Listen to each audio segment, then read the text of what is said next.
Hi, it's me, Pat Stewart, at Hames and Axel Farm, and I want to talk to you today in the fourth class of Goats 101 about choosing a breeder. It can be really daunting, especially when you're looking at Facebook ads of really cute kids. Um, and you look at all the gobbledygook on a pedigree and wonder, what the heck do I choose? Most people, if they're just starting out, look at price and or location. And those are both really practical things to look at. But don't get totally impressed if you see a goat for $800 and go, well, that's definitely high quality, because that's not true anymore. And don't get blown away by somebody who says, oh, my goats are, or this goat's for sale for $600. But maybe you talk to that person and they say, well, I've got another one that I just don't advertise, so she's $300. Depending upon what you're looking for, you need to talk to the breeder. Do not put an offer in until you've really spoken to the breeder on more than one occasion. Because I hate it when I make deals over the email. I really, really want to talk to people. As a breeder, I want to know, what do they expect? What do they expect from me? What do they expect to have ready? How much research have they done? Or is this just a whim? The average lifespan of a goat herd is 3 years. The average lifespan of a goat is 10. So, considering that goats really do make friends, that's a heartbreak every 3 years. So, if you're just looking to get pet wethers, it doesn't make any difference how much you pay for them. But if you're looking to get does and you're looking to get started in breeding, you really want to start with some reasonably good stock. You don't have to have at the top of the line, and I wouldn't recommend you start with the top of the line. Those people who start at top of the line expect to be able to be at the front of the line in the show ring. That doesn't usually happen for newcomers because it takes a while to learn how to show a goat, how to clip a goat, how to get a goat ready for show. What does show condition look like? All those things. So I mainly look for people who want to have a goat for milk production, understanding that they're going to show a little bit. I also know that show a little bit usually means 1 or 2 years of intensive showing. Because once people get into the ring, they like the applause, they like getting a chance to actually talk with other breeders. Shows are a lot of fun for that purpose. But it can be disappointing, and especially in New England, when you're up against some of the best Nigerian dwarf goats in the country, to not be at the front of that line every time. And so location makes it easier to whittle things down, but it also can make it difficult to get an affordable animal depending upon what region you live in. Also understand, if you're looking at being competitive and you then go to a couple of shows in your region, 2020 is not the year to be making that decision because almost all the shows have been canceled. But go to a show, see what's winning, see if the look is what you want if you're looking at a show goat. Because I'll tell you, the animals that win in Kansas will not win in New England. The animals that win in Texas will probably not win in New England, but New England won't win in Texas because of what is expected of the breed in that different region. So here in New England, we have one set of standards.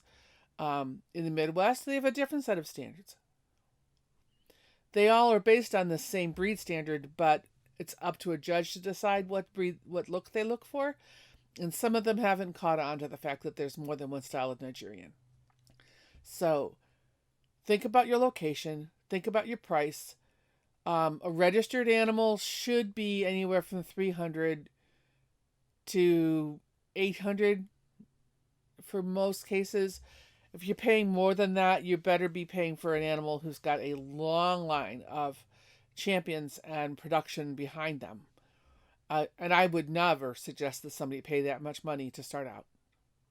The idea of starting with the best is a really nice idea, but it's an expensive one.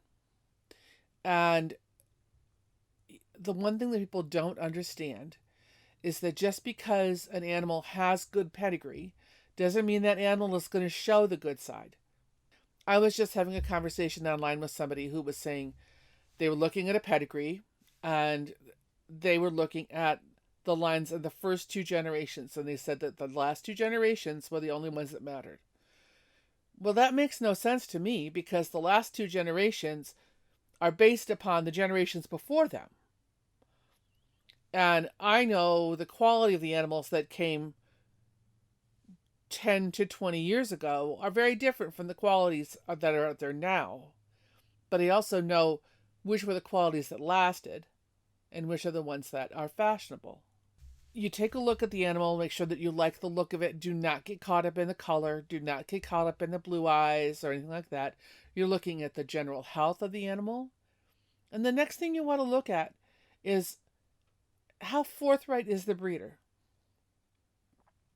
Is the breeder really pushing you hard to make a sale? We all want to make sales, but we want to make our animals be placed into areas that are good matches. We want our animals to be happy. Somebody who's so busy trying to make a sale, then they aren't necessarily paying attention to whether or not you're a good match. I had a person come here who really wanted a particular doe. And so I had one that was available. She'd had a doe from me the year before.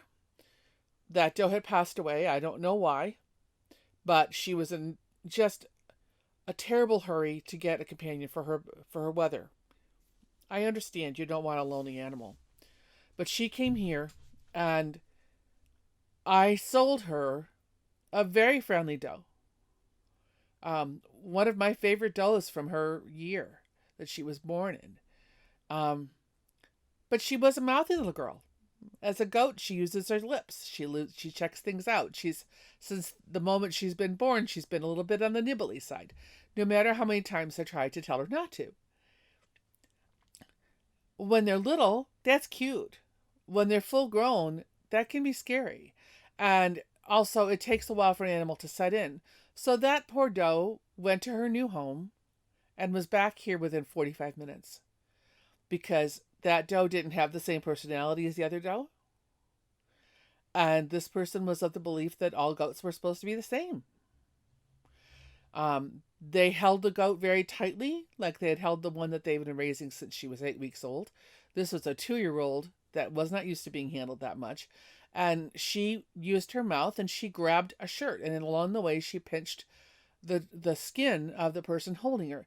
That person was a 23-year-old young man. It was not a 6-year-old or a 4-year-old child.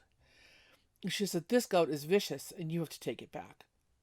Well, I took the doe back and she's still here and I have no intention of placing her out. But it was an unfair expectation that person had. You have to give animals a chance to settle in. So you need to talk to the breeder and make sure the breeder helps you through that time. What kind of support are they going to give you? Are they going to tell you, well, you took her off my property. I have no idea what happened to her after that. No, you don't get your money back. No, I'm not going to help you any. There are breeders who will not return your phone call if you don't come across with an informed conversation in your email or your text or your telephone call so that they do not get the impression that you're willing to spend $1,500 on a goat kid. They won't call you back. I would never give that person my business.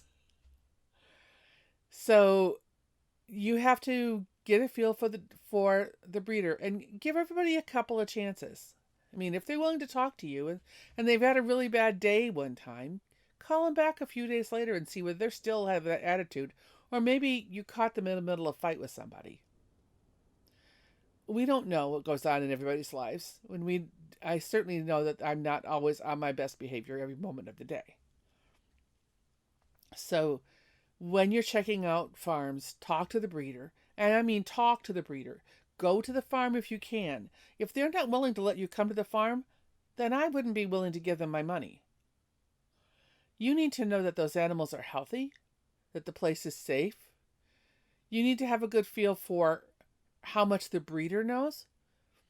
And also, I would say, and this may sound contradictory, but if it's a new breeder who can't give you a lot of support, do they have a mentor who will? Because in the goat world, a lot of us do mentoring or use mentors.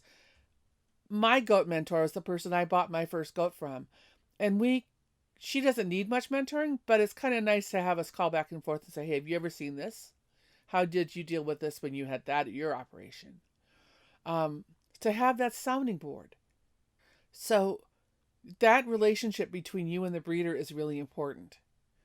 One of the ways you can judge the forthrightness of the breeder is to ask them questions. Questions like, how often do you test? And if you ask that question, ask them, can I see the results? Or if their answer is, like with me, somebody calls me and says, did you test for CAE last year? And I would say, no, I didn't. I tested the year before, and the year before that, and the year before that, and almost every year going back to 1997. But because I have never had a positive test, because my animals did not go off property, and no animals came from another farm that had not already been tested clean, I saw no reason in a time when the economy was not on my side to spend that much money to do the test. If my animals had been off farm, if I had brought in an animal to board, if I had brought in animals from untested herds, then yes, I would have tested. Give the breeder a chance to explain why they gave that answer. Ask them, do they bottle feed or do they dam raise, and why? Dam raising is letting the goats, the babies, nurse off their mothers.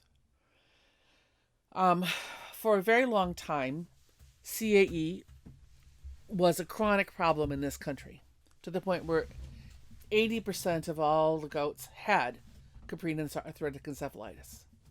And because it's passed on in the placenta and in the saliva of licking mothers and in the milk of nursing babies, the babies were bottle fed as a matter of standard operating procedure. Those dams never licked those kids. And because they never were mothered, they didn't know how to mother anyway, they didn't miss it. I actually think that goats are better off being dam raised, but that doesn't mean that I want nasty kids. People say to me, the only way you're going to get a friendly goat is to be bottle fed. And I will tell you to come meet my herd that meets me at the wall to say hello every day, that really can't get enough attention. And they were all dam raised. Bottle feeding, in my opinion, yes, it can give you some control, more than control than you might have over a mother. And sometimes it's necessary because a baby might not be as strong or the mother might not have good instincts. I have one doe named Jane Goodall who does not have, at this point in time, good instincts for mothering. If she freshens out this year, and we don't know if she's bred or not, then I will watch her like a hawk. And if she needs to have me take those babies and bottle feed them, I will do that. But if she has matured into a good, loving mother, then I'll let her keep the kids. When I see bottle fed babies, as a person with a disability, I can't walk. I have a hard enough time keeping my feet underneath me and standing upright without having a horde of baby goats all trying to jump on me to grab whatever they can to get some milk from me. I think that they learn manners much better when they're a part of a herd. And if the herd is all baby goats who have never had a chance to learn some manners, then they learn how to be baby goats, not learn how to be adult goats. So that's why I dam raise. Other people have other reasons. Ask them. If they make sense, don't let them be a slap against them. Take a look at ask them what they're feeding. And if they aren't willing to give you a breakdown, or if they say whatever I can get, then that's not goat management, that's feeding. That's not understanding what your animals really need and how to deal with your water and how to deal with the diet and everything that's on their property. Make sure you're talking to somebody who's informed and that can support you, and it will support you as you move forward with your goats. Then you have the problem of How do I tell one goat from another? And we've already talked a little bit about conformation, and I'm not going to go into that a whole lot, but let me explain a little bit about pedigrees. Okay? Pedigrees come from basically one of two. There is a third, well, there are four options, but most of us usually see either a blue pedigree from the American Dairy Goat Association, or we see a purple certificate with pedigrees going back one or two generations. I actually like to go back as far as I can. On my website, I do at least 5 generations. For me, that's my way of saying I know where these animals came from. I researched that these animals came from a long line of really productive animals. They didn't just come out of nowhere. I had somebody tell the person today that told me that 2 generations was all you needed to see. To go back 4 generations right now is minimal for me. That I want to know where those herds came from back that far at least, because there are a couple farms that I personally will not buy from. And I know that at this point in time, they are going to be or in the 4th or 5th generation back. So that's why I want to see pedigrees. But if you're looking at the pedigrees, what does all the alphabet soup mean? Okay, if you're looking at American Goat Society, then you're going to see a GCH, which is a grand champion. And if they GCH just means they won grand champion at one show. If they have a CH at the front of them, then they have won at least 3 shows under at least 2 different judges. One of those shows may have been when they were babies, but they have to have been at least in the show ring 3 times. If you see a doe, that animal that says GCH and they've been to one show, that means that they showed really well at one show. But that's one judge's opinion on a given day. The reason that we ask people to show more than once is because we want to have a consensus of judges saying, yes, that is the best doe of the day at that ring. Okay? So you'll see that. You also see MCH, which is Master Champion. Master Champion means they've had 3 times. A CH is ADGA, MCH is AGS, American Goat Society. You will also see PGCH. Those are Permanent Grand Champions. That's from the Nigerian Dwarf Goat Association. Not something we usually see in New England, but it is something seen in the South and Southwest of the U.S. If you see ARMCH, that stands for Advanced Registry Master Champion. When I first got started, I thought it was a shortcut for armchair. Advanced Registry Master Champion means that you are looking at an animal who has not only shown well, but produced enough milk to warrant an advanced registry designation. If you're looking at a show, at a pedigree, and you see a star D or a star M, those are registry designations for production. Star D means the AGS says that they milk enough to qualify for a dairy star. A star M is the American Dairy Goat Association designation of a dairy star. What is a dairy star? There is a national program, it's not federal, but it's national, called the Dairy Herd Improvement Registry. And that is a registry that you go on milk test, you sign up either once a year or once a month, and your animal's milk is gathered and weighed and tested. And if you're on the once a month system, your animals the milk is weighed once a month in the morning and then 12 hours later. And that is recorded by a DRPC, a Dairy Registry Processing Center. The DRPCs will then keep track of how much milk, what the percentage was of the milk was butterfat, how much was milk protein, how much was the production for this time. Then they will look at what the last month's production was and combine that with this month's production. Even though they haven't weighed all those 30 days, they will take the production of last month and add on, if it's 28 days between your tests, 14 days of the production from last month, and then add 14 days of the production from this month. That's their way of averaging. And they will add that all up, and you will get a days in milk designation and also a milk in lactation. So you'll have a total milk production for the lactation, as well as a notation of how long they've been in milk for this pregnancy. Now, with the American Goat Society, they need to reach 500 gallons or 500 pounds of milk.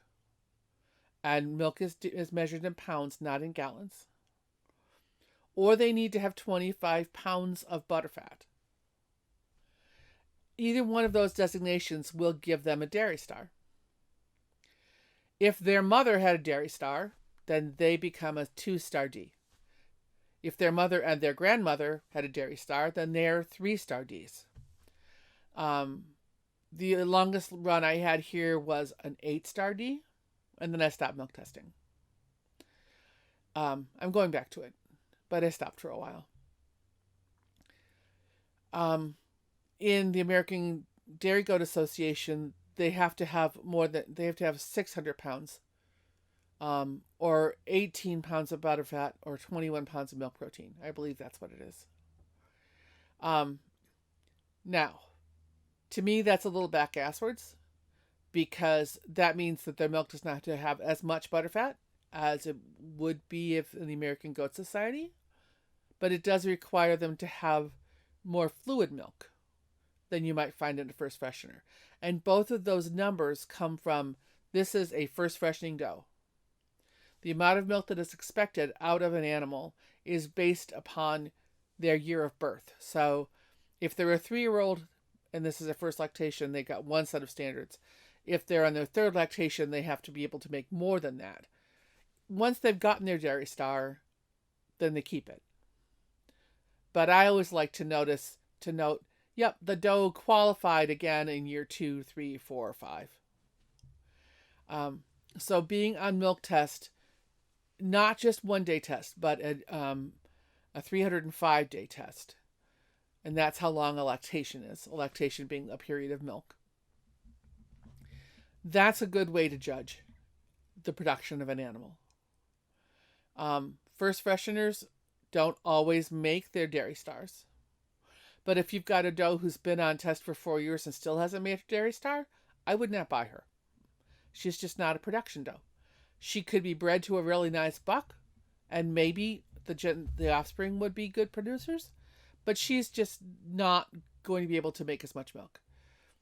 Again, there are exceptions. If she's only ever had singletons, only had one kid at a time, then she won't have that kind of production. But the chances are that her baby will also be only having singletons. So something to think about in your planning. All right. So you've got dairy stars, and then you'll see in the boys, you'll have star B and star S. And a plus B or a plus S. The stars are inherited, which means that the buck's mother was a good producer, or the father had produced at least 3 good producers. A plus is an earned star. That means that that animal has had at least 3 daughters get their dairy stars.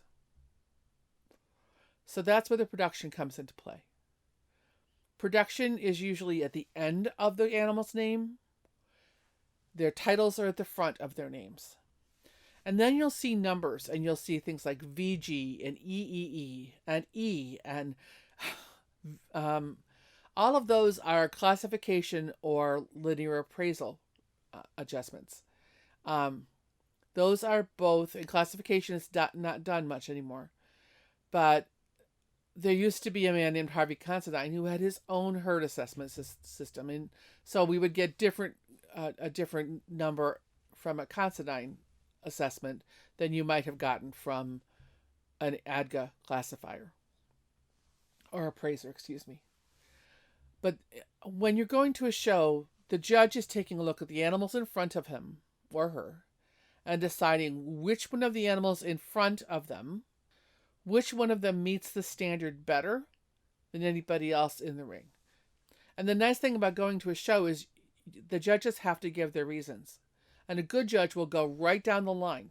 Say the doe in first place is given first place over second because of her dairy quality, her mammary production, her mammary attachment, her length of body, her dairy quality, whatever he thinks or she thinks is right. Then they'll go to the second goat and said 2 is placed over 3 for this reason. And they will go down all the line, even at the end, and they try to find something nice to say about every animal.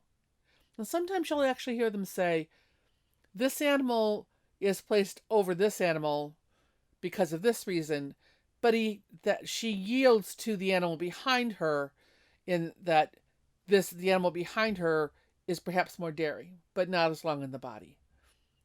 So when you listen to the judge's reasons, you can then look at them and say, look at those goats and say, okay, I see where he got that from, or I don't see where he got that from. And after a show, you can either talk to the breeder, or the person handling her, or talk to the judge and ask a specific question. If you didn't understand what the judge was saying, if he said she's really tight in the chops and you don't know what that means, or she's really loose at the crop, you don't in the chops and you don't know what that means, ask them. Goat people love to talk about goats. So that gives you some tools to make your judgments.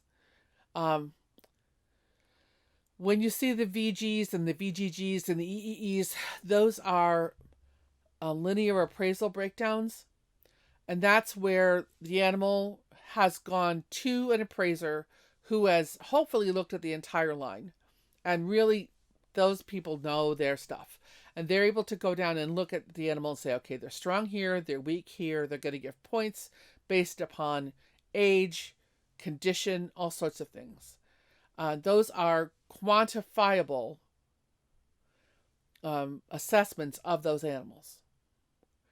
And they should also be able to tell you that trait is very heritable or that trait is not very inheritable. So if you've got an animal who's got beautiful dairy skin, it's very thin and it's very elastic. And the judge may say, but that's not a heritable trait. You can't be sure that the offspring are going to have the same trait. I actually have not studied up on LA to know what's heritable and what's not. And I will be doing that because next year, although all linear appraisals are canceled for 2020, I expect they'll be back next year, and we intend to have the Hames and Axel herd appraised. Again, if you are really interested in goats, go to some appraisal sessions. You'll learn a lot. There's a lot that you can learn from talking to goat people that you can't get from any book or any videotape or anything. You have to talk to people with your hands on the goats. Okay? So the last thing is making your choices about your breeder. Go with your gut. Don't get caught up in the, boy, she's really charging premium prices. Those must be really good animals. I have seen some animals which are okay, that are priced higher than I would price my best doe. It's because I know my best does are not as good as somebody else's best doe. But I also know that those animals that they're looking at are not as good as my stock. I am conservative in my prices. I don't believe that we should be turning the animals into poodles. But that's just me. You have to judge for yourself. But that's the basics of picking your breeder. And the big thing is follow your gut. Make sure that they're going to give you follow through, that they're going to give you straight answers, and that you have somebody, whether it's them or a mentor, to go back to ask for help. Okay? So see you at the next Zoom meeting. And I will talk to you next week. Okay, bye.